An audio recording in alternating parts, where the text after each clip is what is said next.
indivisible, with liberty and justice for all. Okay, Ashley, can I have roll call, please? Brecken. Here. Lott. Here. Menard. Here. Hibma. Here. Jurdy. Here.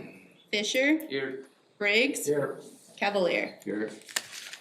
Okay, it's time for the open forum. If you'd like to address the council on any issue not already on tonight's agenda, we come to the podium, stage first, last name and address, please.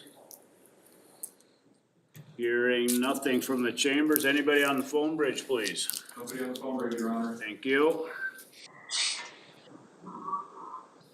We have one presentation tonight. City of Crookston Mayoral Proclamation to declare March 16th through the 22nd, 2025 as National Child and Adult Care Food Program Week. Whereas one of the basic rights of children as set forth in the Universal Declaration of Human Rights by Eleanor Roosevelt in 1978 is the right for basic nutrition. Caring for the children must be our nation's first priority. And whereas since the inception of the Child and Adult Care Food Program in 1968, it has granted our children the best possible foundation in life and benefited many adults, which is vital to our state long-term health. And whereas two fundamental goals of the Child and Adult Care Food Program are that children served by this program will be well nourished during their critical years while concurrently learning healthy eating behaviors that will last a lifetime. Emotional, mental, and physical health originates with nutritious eating. And whereas we acknowledge the child and adult care providers, nutrition educators, program specialists, and staff, state and federal professionals, and parents who contribute to the success of the outstanding program. The Child and Adult Care Food Program, and whereas the Child and Adult Care Food Program community will continue its commitment to the benefits of nutritious eating for children and adults. Together as Americans, we can make a difference in the lives of our children. Now therefore, I, Dale Stanbrook, Crookston Mayor, do hereby proclaim the week of March 16th through the 22nd, 2025 to be National Child and Adult Care Food Program Week. I urge our citizens and all agencies and organizations interested in meeting every child's nutritional needs to unite on that week in the observance of the necessity of child and adult care food programs to provide quality child care and nutrition security to the children and older adults in our community. In testimony whereof, I hereunto set my hand and cause the official seal of the City of Crookston, Minnesota, to hereby proclaim March 16th through the 22nd, 2025 as National Child and Adult Care Food Program Week. Hi.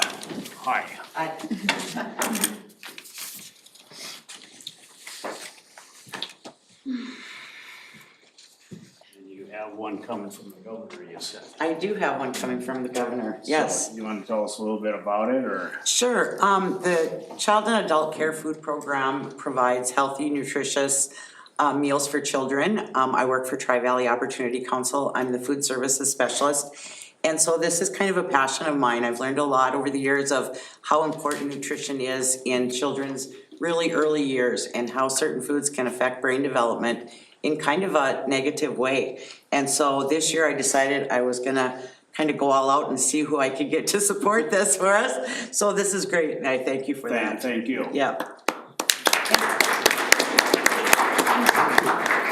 Oh, you are, okay, and am I able to use that? Yeah. Do you want me to take one for you, really, or she? Can I get another of you both facing this way, though? Okay.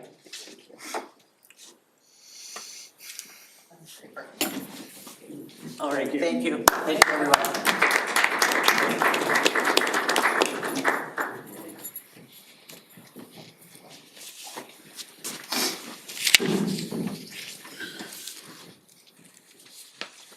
Okay, this brings us to the agenda. Does anyone wish to add anything to tonight's agenda? Do I have a motion to approve tonight's agenda? So moved, Your Honor. Thank you, Tim. Is there a second? I'll second it. And a second by Derek. Discussion, hearing none, roll call, please. Brecken, Aye. Clot, Aye. Menard, Aye. Hibma. Aye. Jurdy, Aye. Fisher, Aye. Briggs, Aye. Cavalier. Aye. Okay, this brings us to the consent agenda. Does anyone wish to remove anything from tonight's consent agenda? I have a motion to approve tonight's So moved, consent Your Honor. agenda. Thank you, Dawn. Don. Is there a second? I'll second it. Your Thank Honor. you, Clayton. Roll call, please. Brecken, Aye. Clot, Aye. Menard, Aye. Hibma, Aye. Jurdy, Fisher, Aye. Briggs, Aye. Cavalier. Aye. Okay, motion carries. Regular agenda, Ashley, please. Yes, Your Honor. Item 7.01 is a resolution to approve the rezone of real property located within all of parcels 82.00, 578.00, and 82.00, 579.01, and 82.00, 637.00, and 82.00, 638.00, and 82.00, 639.00, and 82.00, 640.00, and 82.00, 641.00, and southern portion of parcel 82.03741.00 in the city of Crookston, Your Honor. Thank you. Do I have a motion to approve I'll make this? that motion, Your Honor. Thank you, Don. Is there a second? I'll second. By Henry. Discussion? Anything to add to this, Jeff? Mayor, members of the council, this is in compliance with both our comp plan and our downtown development plan. The properties on this, with my bearings correctly, I believe it is the south side of Loring, are residential in nature currently. Our downtown development plan shows these as a future use for residential. So we are being proactive in changing the zoning, instead of waiting for a developer or someone to ask for permission or conditional use, as it is in concurrence with both our comp plan and our downtown development plan, be preemptive and just move them to the ARC designation for zoning. Further discussion? This is kind of the land between the two bridges on the south side of Loring. You got stencils and there's some apartment buildings scattered through there. Yes, sir. I mean, all of it, for the most part, is already residential regardless. Right. Yes, So ma'am. it doesn't make sense to not just zone it all, right, at Correct. this point? Yeah. Further discussion? Hearing none, can I roll call, please? Brecken, Aye. Clot, Aye. Menard, Aye. Hibma, Aye. Jurdy, Aye. Fisher, Aye. Briggs, Aye. Cavalier. Aye. Okay, motion carries. Item 7.02 is a resolution regarding the Crookston Water Supply Aquifer groundwater modeling in the amount of $53,000, Your Honor. Thank you. Do I have a motion to approve this resolution? So moved. Thank you, Henry. Is there a second? Second. Second by Don. Thank you. Discussion? Mayor, members of the council, this was planned through the water department. However, the current timing on this, it will assist us in determining, there's a regional water supply cooperative looking to use several cities from Moorhead all the way up through our region and create an interconnected rural water supply. And we've been identified as a potential supplier to that regional water supply. That would be a good thing, provided that our aquifer can support the additional drawdown. This would help us in making that determination, as well as it is recommended by Public Works and Utilities as part of our ongoing maintenance to keep aware of where our what the health of our aquifer is. So what's the, if we went ahead with this regional plan, what's the benefit to us? It would allow us to sell water to the region, And is it profitable? very much so. I remember we do run water, when our aquifer got low, we were cutting water back for our residents. So if that does happen, does that, and if we participate in that, do they get cut off completely? The city would maintain control over their access to our supply. So that's the benefit. What would be the con to? It's still several years into the future. They don't have anything online as of yet. Everything is in the preliminary stages and they're awaiting some final state approvals. Chuck and I met with them about a week and a half ago with some preliminary information, but right now it's fact find. Their input onto this is fact finding. Okay. But the cooperative is well along its way and it's being supported by the state. What's happening is many of the small rural communities between us and Moorhead, 150, 200 people, their wells and their towers are reaching end of life. And when you have a tax base of 100 people, it's hard to pay for a $500,000 water tower. So the state is trying to find lower cost alternatives. Is this being worked through the DNR and the local watersheds that it affects? Yes. Okay. And we have to pay the bill for the study? The study is one that we were planning on doing anyways. So it's in the budget. Yes, ma'am. And I think, Delaney, it's more than just for this, it's just for us to understand what our capacity is right now, which I'm assuming hasn't been done for a while. Well, the reason why I'm asking, I know it was in our plan, but I mean, is it possible that since they're the ones that wanted to do this, we can get some help for the water study? Right now, they do not have revenue at this point. And the impetus behind this is really our information for our watershed. The regional water flow, the regional cooperative is just an added benefit. It would also allow us to have better information prior to hooking up or making that determination.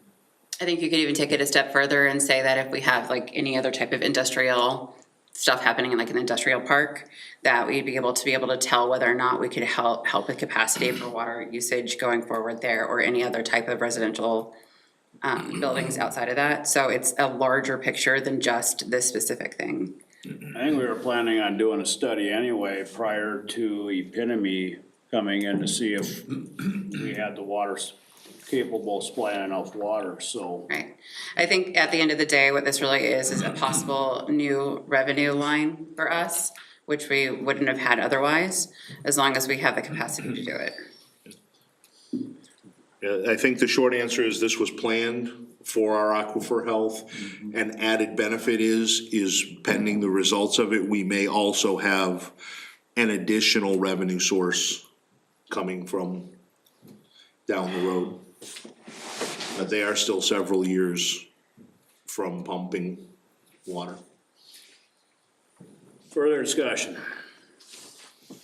Roll call, please. Bracken, Aye. Flott, Aye. Menard, Aye. Hibma. Aye. Jurdy, Aye. Fisher, Aye. Riggs, Aye. Cavalier. Aye. Okay, motion carries. All right, this brings us to council reports. Anything to add tonight, Jeff? The only thing that I have to add is an update on two items. One of which I had mentioned during the report, the circulation pump at the pool, the mechanical seal is in the process of failing. They're not instant fails, they take a little time. We did have a pump company out this morning and looked it over. It's not an urgent, but we are going to be repairing it as soon as they can get the parts in. The anticipated downtime is going to be minimal. I've instructed Parks and Rec to look at any pool maintenance items that are upcoming in the next 30 to 45 days so that we can utilize any downtime that may be created to not have additional downtime for routine maintenance. So that way if we are forced, I would anticipate it would just be a few hours for them to replace the seal. But that way we can, again, get that maintenance done while we have scheduled downtime anyways. Do we have a quote on what this costs? Not as of yet. I believe it will be well within our budget. It should not be an extravagant expense. The second is I would just like to say thank you, Greg, for all of his hard work. As of today, we are live with our GoGov permitting software. And Greg, if you wanted to give anybody any updates on that.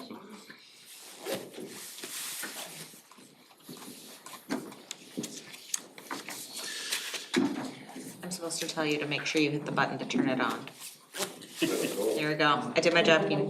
No, GoGov did go live today. I did the software switches, turning on individual permits that are referenced for the building department. It's very similar to what Shane has for the fire department. It's the same GoGov site. The only difference is it's redirected to me as the administrator of the building permits. It's basically an online submittal form versus the PDF forms that we had previously. All that information is going to be tabulated and available to me and to the consumer or the customer online. So it's a lot more ease of transition for the people. They'll have to do one-time submittals as far as their name and address. Once it's inputted, that information can be basically, it'll remember your name for the future, and you can be doing new permits as much as you want. So, but basically it's gonna be a good system. A lot easier for me to track, a lot easier for the city to have information for plans and specifications submitted online. So I won't have hard copy lying all over the place in my office, so. So all historical data, is that also input into the system? Correct. I can even do inspections. It's gonna be an ongoing process, but I'm gonna, quite a few inspection points are on that. Shane probably could discuss what he's done with the fire department as far as inspections are concerned too, but it'd be very similar.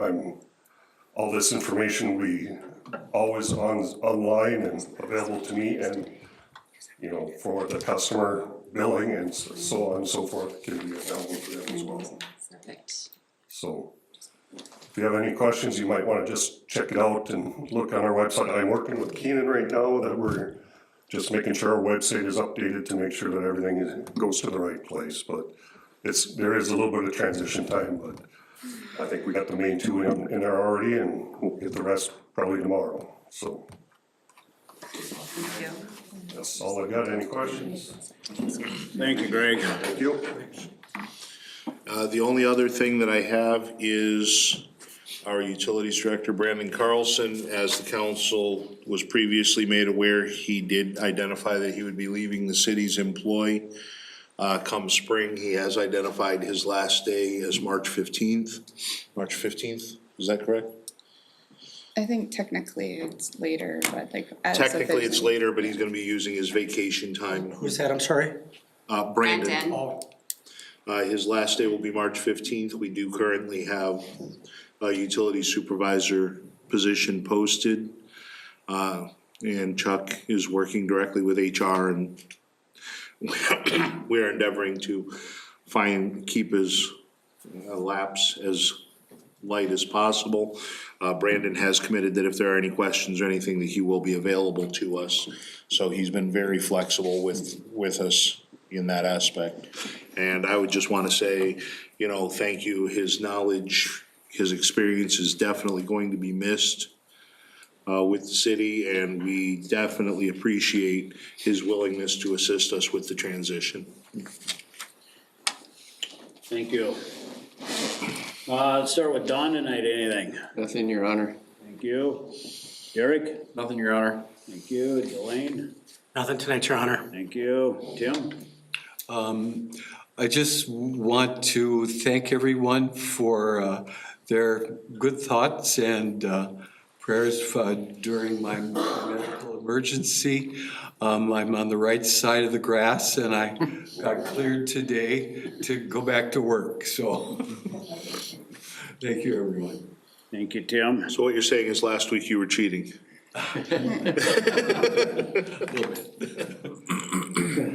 Okay, Morgan, anything?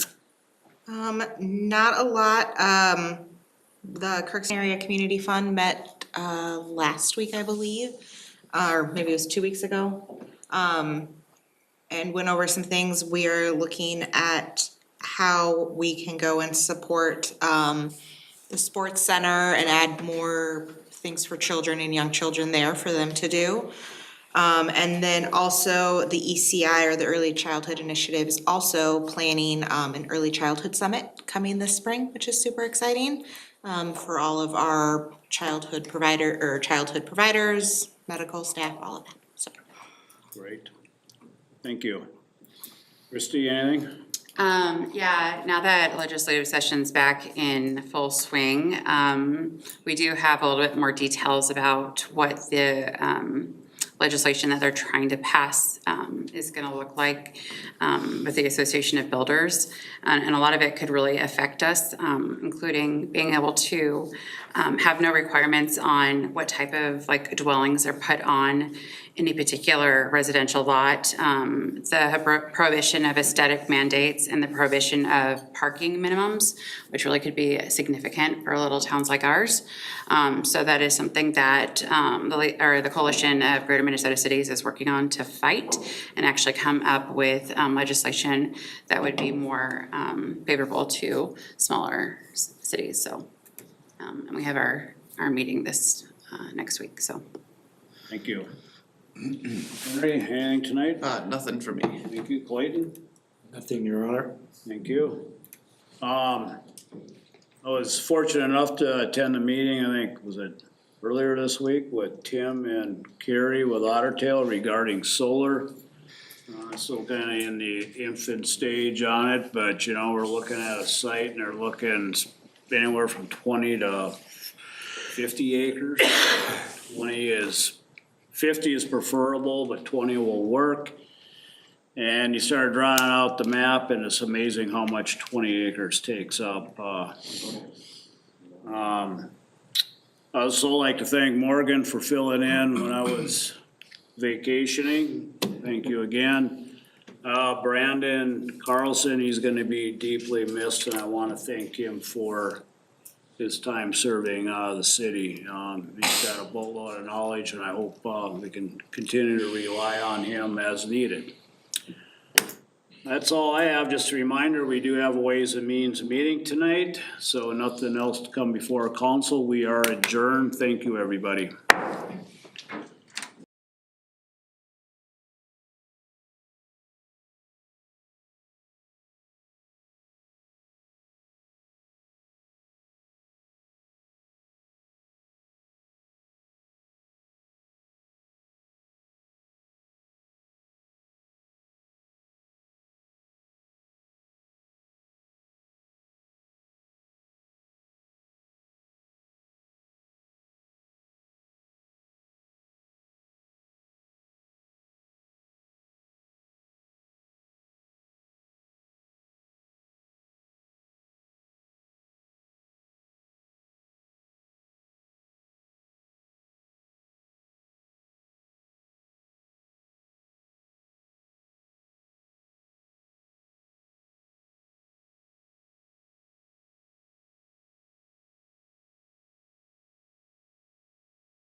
three items on the agenda: purchasing procedure policy, expenses reimbursement policy, and secure fund policy.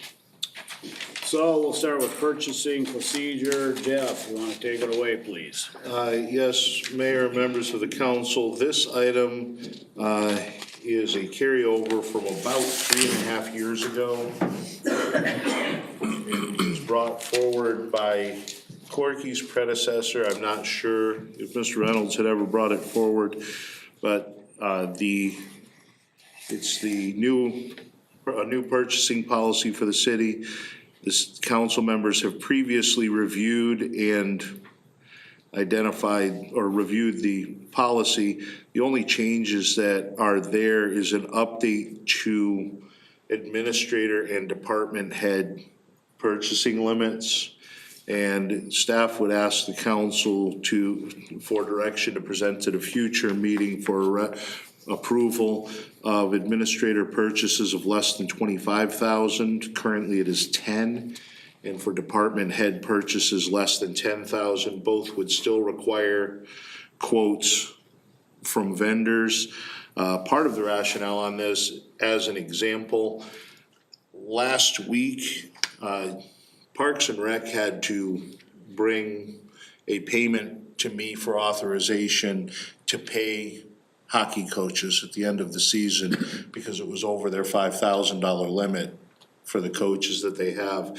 And over the last 4 to 5 years, normal costs of items have reached a point where the $5,000 and $10,000 limits are becoming less and less practical.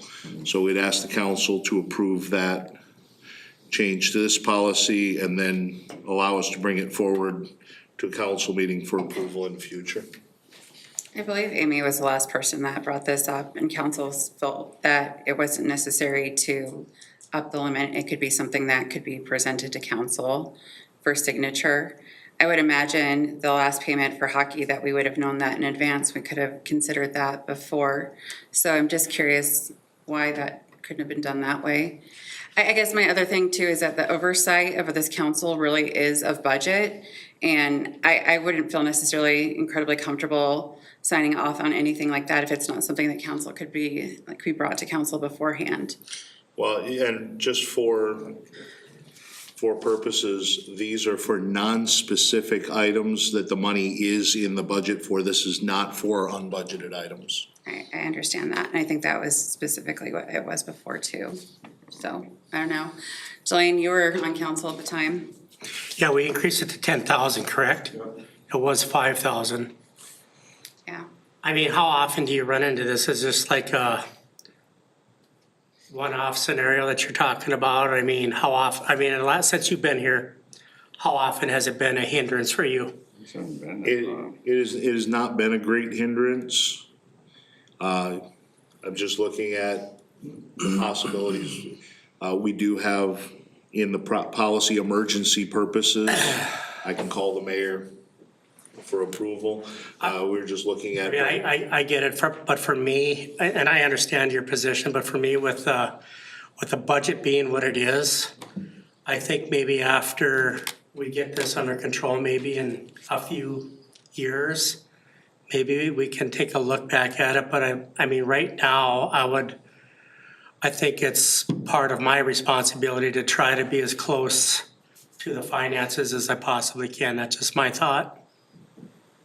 Yeah. Yeah, I'm kind of right there with you, Delane. I feel the same way. It would have to, even if it was 25,000, it still would have to go through the council, wouldn't it? Yes.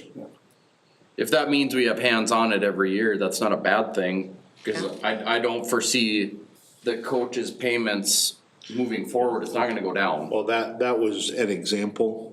Currently, while we do have $25,000 in the budget for, and I'll use the pool as an example because we have a pump issue with the pool. If that pool pump, if the impeller were to explode and that cost we would need to replace that pool pump and it surpasses $10,000, at that point, the pool would be shut down and that repair would need to wait for council action. And that could be a special meeting, or that could be what you were saying. Is it true that you can just call the mayor and he can approve something without council's agreement? That I seems guess odd. I've never done. I don't feel comfortable with that, especially since it's a weak There are mayor, strong emergency council. provisions, but it requires a declaration, I believe it requires declaration of emergency. Okay, well, that would be not. I would rather have a special meeting and us have that very quickly done versus having just no oversight I on mean, larger we are in the purchases. age of technology, even though it doesn't seem like it here in Crookston, but can we do anything like that over email or anything like that? I mean, No, sir, It has to state be a statute public precludes it. Has to be a meeting. okay, I guess it doesn't sound like it's something that would be a common occurrence in the first place. And again, I think I would feel more comfortable with just having more oversight at this point. I agree with that, we, Okay, for our residents, I will, I'll instruct staff to bring the new purchasing policy forward with the original limits. This, Leave Was that that. the only change then, was the limits? that was the only change to the purchasing policy that I was aware of outside of what had previously been discussed. Okay. The copy is there for review, and if any council member wishes to discuss, obviously I am available. The second item is an update to travel reimbursement policy to align with federal GSA meal limits. We are in a new year, which does have a change. Our current meal limit is $59 a day, and it's broken down by meal periods, breakfast, lunch, and dinner. What we would like to put forth is maintaining the GSA meal limits. The new limits, if I'm not mistaken, are $68 a day for the base limit. However, we would ask the council to consider including the full GSA schedule. It was not included in the packet because it is quite cumbersome. It's an Excel spreadsheet that has every metro and micropolitan area in the country. And the rationale for this is most of our city travel is done to the Minneapolis-St. Paul area. And if any of you, and I know Councilmember Jurdy, you've been there as of last week. Yes. Minneapolis-St. Paul is considered by GSA to be a high-cost area. There are 4 tiers, and Minneapolis has, instead of a $68 a day, a $92 a day meal breakdown. And staff would ask the council consider allowing the travel reimbursement policy to follow the full scope of GSA's reimbursements, which includes specified metropolitan and micropolitan regions. They're easily looked up on a spreadsheet. You can download the spreadsheet from Well, you don't have to download the GSA.gov. spreadsheet, you can just put the zip code of Yeah. where you're at and it pulls up what the cost is. A lot of nonprofits use it, in higher education, we used it, it's not uncommon for cities to use it, it's what government employees use. So I honestly didn't agree with this, to be honest, in the first place. I don't think it should have been standardized, it should have been where they're going, because it's very different having meals and lodging in Crookston than it is in Minneapolis. The Fair reality is that this is updated on a yearly basis, and it is based on the cost of those types of things, like, And- I guess, cost of living, if you will say, like for meals and what have you. So I don't foresee an issue us actually going with what the government is paying their employees, because they, are kind of setting the standard, right, for that. I think that would be very fair. I do have another question to that, though, and I do wonder, what we did at the nonprofit I worked at, and we had done it in the university for a while too, is that you just gave the staff whatever the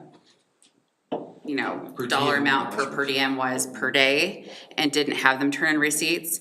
And I only say that because the whole justification for us not doing that in the spaces that I've worked in before is the amount of time and effort it actually took to get those receipts, to turn them in, to have them processed, to have everything done.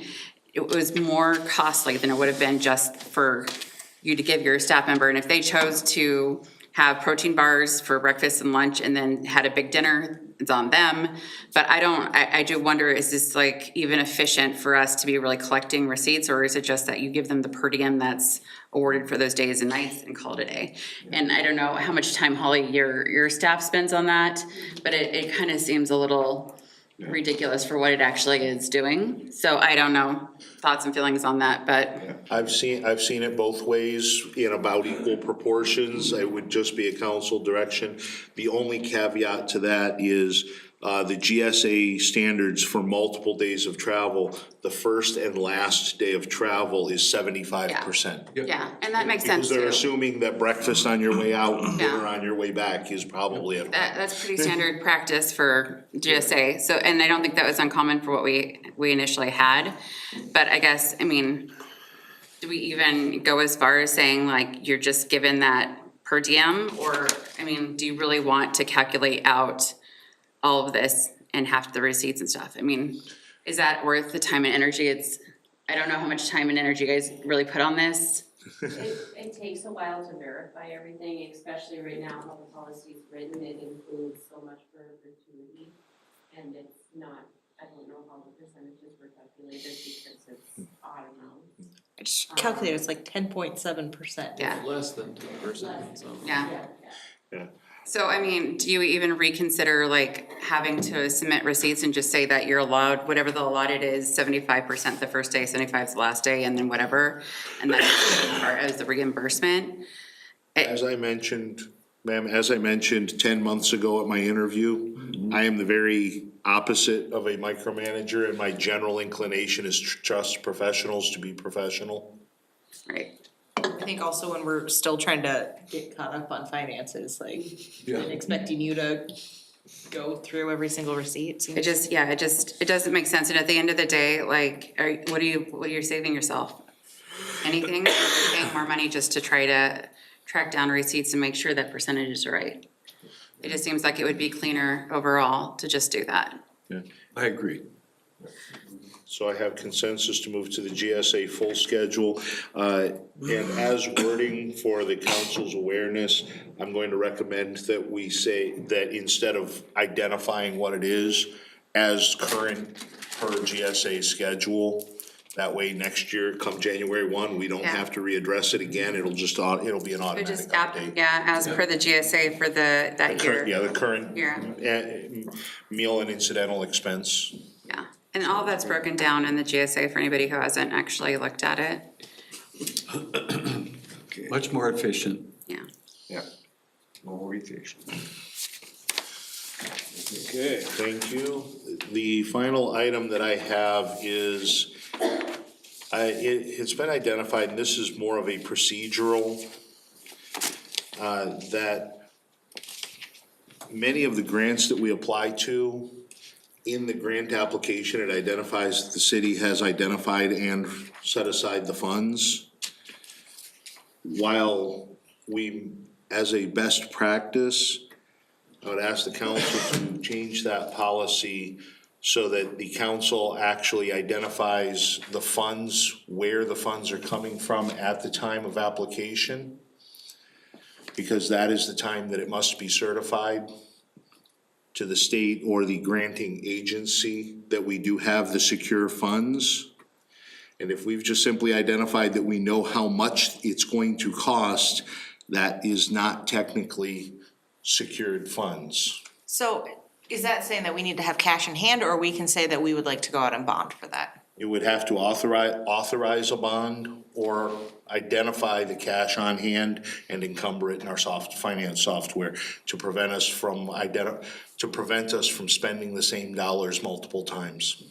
I guess my concern with that is if there's like other funding sources that we are applying for that aren't confirmed yet, does that somehow handicap us from like going forward with other opportunities that, you know, maybe there's 2 grants that we know that we get 1 of 2, but you know, that's still not a confirmed thing yet. I guess I just don't want to put us in a space where that doesn't allow us to actually look for other funding sources And then I understand too, with state stuff, it's become more and more clear that like all of a sudden, like I know just being down in the cities the last couple of weeks and talking with like Deed and stuff, that they had these different options or different initiatives that like got approved, but they haven't gone out to be provided to cities yet. But when they do, it's gonna be like a 2-week window, and then like everybody has to get everything together. And so I'm just wanting to make sure we're not handicapping ourselves from being able to go out there and get some of these opportunities based on that type of stuff. Knowing that we also have the ability to really, we have some pretty rock star people that have like gotten funding for various things for us. And so that would be my biggest concern if we took it As to an that policy. example, the Trails grant that we just had, it did identify the additional funding from the federal grant and identified it as not yet secured because it is a grant that we're applying to. The $191,000 was identified as secured. However, we don't have an account that has that money identified as secured and encumbered for that purpose. What I'd be asking is that if we're past that, that would encumber those as a matter of policy, that would encumber those funds within our software. So using that as an example, if we wanted to move forward with that trail plan, right? Like, I also don't want it to stop these options coming forward to council, right? I would still like to see all of these coming forward. Now, I do agree that when these are being presented, that it's saying, here's where we plan to get this money, right? Like, let's say zero cash in hand, right? But we plan to bond for this, here is a grant that we're going to apply for, and here is this, right? Like, I do believe that that should be presented. So for that trail example, how would that be then presented to us for those funds? What that would have been presented is a request for the council to either encumber $191,000 of our unallocated funds for that grant, or to approve it as those funds, source funds yet to be determined, at which case the grant application, the question for are these funds secured, the answer for that would be no until we've identified the source of those funds. But let's say, and to that point, let's say we do know there is another grant that we can apply for. Can we put that then into that application that we are Yes. applying for? And that is what happened with the Trails grant. Mm-hmm. The federal grant is listed on a separate line item for $200,000. And the answer to the question, are these funds secured? The answer to that is no, because we've not been awarded that grant yet. My question though is, if we do say no, does that put us out of the running for those particular opportunities? Okay, that's one. I mean, I also don't want us lying on grant applications. Well, I'm not saying that we should be lying, but I'm just saying if we're saying no to something and we're not having it confirmed, is that gonna get us to a place where we're not gonna be able to apply for those? And maybe you have some more insight, Carrie, on that. Yeah, just quickly. In this particular situation that Jeff and I are talking about right now, like the Trails grant, it was $1 million for the grant. It was basically 100%, but they don't cover engineering. So the federal government came out with $200,000 to help us offset that cost. I would hope that we're going to get the $200,000 unless they run out of funds. But in communicating with Jeff on that, we did talk that we were working on other projects. If we had to and chose to, that the council could put that into a bond that we were doing, say included in the bond for the Red River Valley Winter Shows, or to include it in a bond for the industrial park, if the council chose that that was a worthy project. Yes, and the only question is as a matter of policy, so that we, in order to help finance keep through, because what we're trying to avoid is a circumstance where, without being aware, we're committing the same dollars multiple times to different projects. And then a year later, 18 months later, we look back and say, what happened? Where do we come up with this amount of money? We thought we only needed this amount of money. Because we've identified the same dollars multiple times. If we encumber them in the finance software, that way we can that money is set aside and it is then secured funds. What I'm asking from the council is for guidance to draft that policy to move forward. Well, I think that sounds okay. I just, like these guys were saying, I just don't want to stop any grants to coming to us from, because there might be a lack of, Yeah, and I don't know why it needs to be policy, why can't it just be as we're allotting monies, that it just isn't being put into the I software? think he's just looking for an easy way to maybe track it, to help us along when we have. I know, but I'm just saying that could be an easy way to track it, is to actually have it in the software. It would have to be policy if we are able to track it, and by putting it into the software going forward. I understand that our finances weren't where they needed to be, and so that definitely is something that we could do going forward, but does it need to be a policy that then, encumbers us later on as we're trying to get through something that's like a funding thing? And I would say to Delaine's point, when you're talking about $25,000, when we started working on these grants 2.5 years ago with the industrial park and the River Valley Winter Shows, Delane, we were under the impression that all of us were under the impression that our money was more secure. And then as funding got spent over the last couple of years, then we came up to date to budget. I am happy to always be in front of the council, and I think we worked really well together, so I want to thank you for that. But I'm really adamant that we stay in front of you, that I am able to bring everything in front of you. We would have multiple presentations on the financing for the shows ground, for the industrial park, for anything. So I really want to make sure that we always keep that open line of communication, because it will happen that we're short and where Jeff's gonna have to say, are we gonna choose infrastructure, or are we gonna choose a truck? So, I think, like, to that point though, as you're saying, it kind of, as you say it, like, we thought that we had those funds and then they got spent. correct. Or we didn't, We right? didn't have those. We didn't have those funds. We didn't have them. I mean, yes, but I'm just saying, like, to that point of, I just wanna make sure, I mean, if they're saying these funds are secure, I don't wanna say, yes, they are, but it's in the back of the head, it's cause we're hoping we're getting something else, right? No, the Well, I security think would have been that through is the part of the bond. conversation, yeah. I think the But other. no, what I'm saying though is that, like, I understand that, I still want us to be brought everything and then we have to decide where that money is being spent.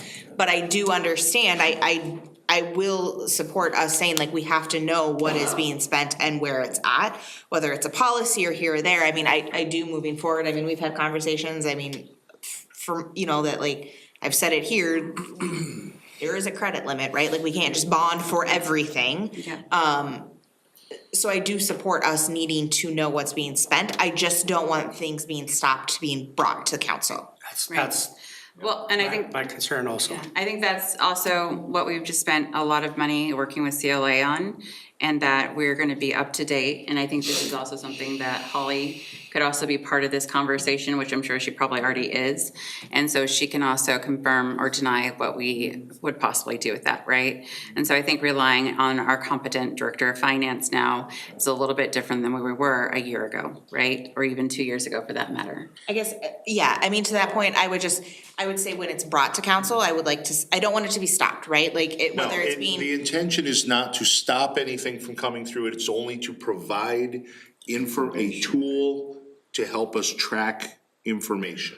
I mean, Yeah, I think that's we have to. that's the thing, we weren't tracking it before, like, we literally were like, oh, we got the money, and we allocated all of it, and then all of a sudden, oh, wait, we didn't have that, we allocated too much, so. But the we tool didn't then know. would be through But I mean- finance, right? Well, yeah, but I mean, the thing is, we already have made the mistake, like, how long do we wait until we do it again? Like, I mean, just I don't wanna think, do I that think again. here's a situation where we need understand to that. defer to our city administrator and how he wants to do it to get us the correct information. I mean, that's his job. I mean, this is an area where I'm trying to check myself all the time. This is an area where I feel maybe we're getting into the micromanaging of his job. I think he needs to do it however he sees fit. And then getting us the correct information so we can put together the best process. I mean, as far as I mean, making the best decision we can. I guess I don't understand how the policy is tracking. How is the policy tracking?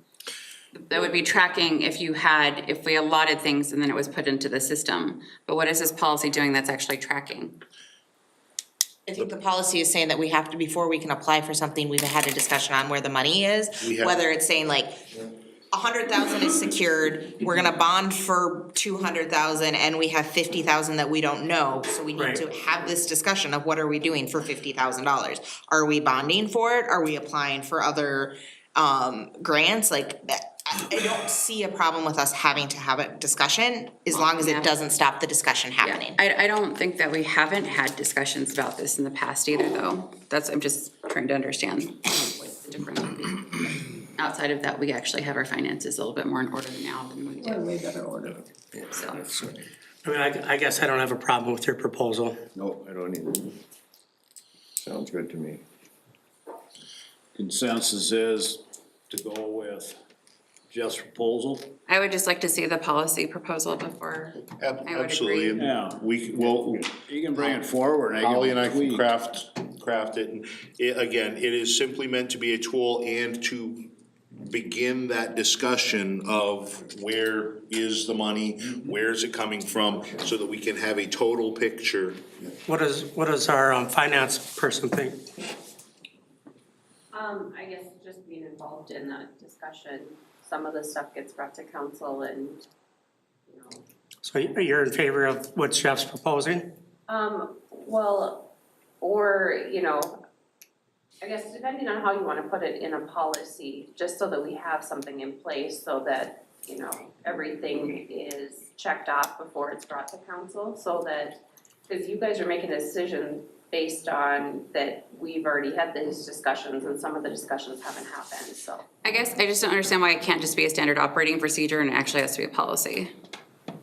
Kind of redundant. It's not redundant. No, it isn't. One is just the procedure in which you do it, another one actually is like line item, what a policy is and what it does. So. Well, wouldn't we wanna have the more, I think the process Hard line. right now is before Well, we, if you do, and then just saying that we get to do things later, that's the only concern I have. the process right now is when we apply for a grant, we bring it before you guys. We have a ways and means generally. We talk about it at Ways and Means, you guys tell me yes or no, and then we bring it to council for approval to No, apply or not finances. to apply. And generally at Ways and Means, you've identified, or we've identified sources that are definite versus sources that are maybe, such as, should we get the 200,000 or not? And then you decide if that's something you'd want to bond for, or to wrap into another bond. I just want to make sure that we're communicating, that we're communicating. And getting a lot of new people and stuff, getting our processes in place is good, but I feel like I want to say thank you to the council for being strong and working with all the projects. And also AIA to us has been a really good benefit too, because they identify a lot of funds that a lot of us weren't aware of in the past, so that's also been a benefit going forward, so. Well, and I think this kind of brings it up to is like us having to think and reaching out to our resources before it's presented, and I get like sometimes there's 2 weeks to figure that all out, That's true. but, So, but I also, it's like, here's my other thing. Even if it's gonna be 100%, I have no idea where these funds are coming from, I still want it brought to council so we can have the discussion. I think it So- always should be Yeah. a standard operating. in going along with Councilmember Jurdy, we can draft a standard operating procedure that simply says, you know, the funding sources will be directly identified. If they're not in existing funds, then a source of bonding. What I want to stay away from, and my goal is, what I wanna stay away from is a nebulous, we will find. Yeah, I get that. That's the goal. I wanna stay away from a nebulous we will find. If we're going to bond for it, we should have a bond in the works for various projects to attach it to. So that's the goal, is to have direct information so that we can decide appropriately. I like the standard operating procedure because it gives a little bit more flexibility and it doesn't like say yes or no, you can't do something. So I think it's a good rule of thumb going forward. Well, whatever funding is available or what we have, can we have it like in a restricted fund? I think that's where Holly can assist with that part. Yeah. For that project, for that That's grant, not how it's been done. right? Because a lot of times I'm not finding out about it until it's being brought down. Right. Holly, as the finance person, in a dream world of amazingness, what would you like to see? Well, anytime there is a funding match or something that is going to be affecting, I mean, the department head should have that conversation with me, you know, if they're not sure of where the funding's coming from. And I think Holly, you're fantastic to work with, and we're really happy that you're there. And prior to Holly being there, we haven't really had access to somebody like you. So I think all of us department heads are really happy that you're there. So I would say, yeah, on that. Is there a timeline that you would like to have these discussions? Again, I understand like sometimes it's like you have 2 weeks to fill this stuff out, but I mean, I also don't want these conversations happening the Monday morning before. Right, I would just say before it's put on the agenda, because that's usually, because I don't approve the agendas before they go out, I'm not involved in any of that process. So then when I'm reading the agenda and it's on there and it's listing me as the fiscal person, and I'm listing there. As a matter of practice, I would ask that any department head have any funding requests to finance as early on in a project as practical. I think it's practical being the key word, considering again that some of these projects like are opened and then closed within 2 weeks, so. Right, but even if it's open understand or closed in 2 weeks, I mean, what does it do? To shoot out an email, like just being like, hey, can we meet? Yeah, no, I'm just saying, like, the practical side of it, it's just keeping that in mind. And for us too, it's a matter of getting Holly in our loop too of those emails to get forwarded to, because in the past we haven't had somebody with that connection. So, very true, yeah. It sounds like a lot of these grants come to the table too. We don't have a lot of time to absorb it all. I mean, basically, they come through and you need a decision right now. Sometimes we don't have time for a Ways and Means this week, and then we don't have the 2 weeks to wait for you to approve it on the next week, because it's due. Right. Yeah, they're really, because we try to get all of our information in the Wednesday before the council meeting, so that we have everything in front of time. So that means we're 2 weeks in front, trying to make sure we get all the documentation. But I think we're doing really well, but there are situations where, like Christie's point, there's a couple that are coming open, they're gonna be open in a couple weeks. They're telling you they're coming, so we're trying to get all of our ducks in a row in preparation for those. I think it's just been conscious of the state government being very. Jacked up right now. Yeah, on a lot of levels, so. And the federal. Yeah. A lot of funds that we thought were coming through federal are now on pause, where we thought programs were moving. Now the federal's on pause, so now the state is trying to take up the gap. So a lot of Minnesota funding is opening up because they realize there's projects in the pipeline. And now they're gonna let state match. So everything right now is in flux because of the election. Yeah. So just as a matter of an SOP, we'll be directly identifying any spending funds prior to coming to the council, so that we can give council the best information moving forward. Or options, right? Sounds good. Right. That sounds good. Sounds good. Okay, thanks, Gary. Thanks, you guys. Have a good night. Thanks, Kara. Tim, I'm glad you're right side up, buddy. All right, we good? That's all I have, sir. All right, we are adjourned. Thank you, everybody. Thanks, Kara.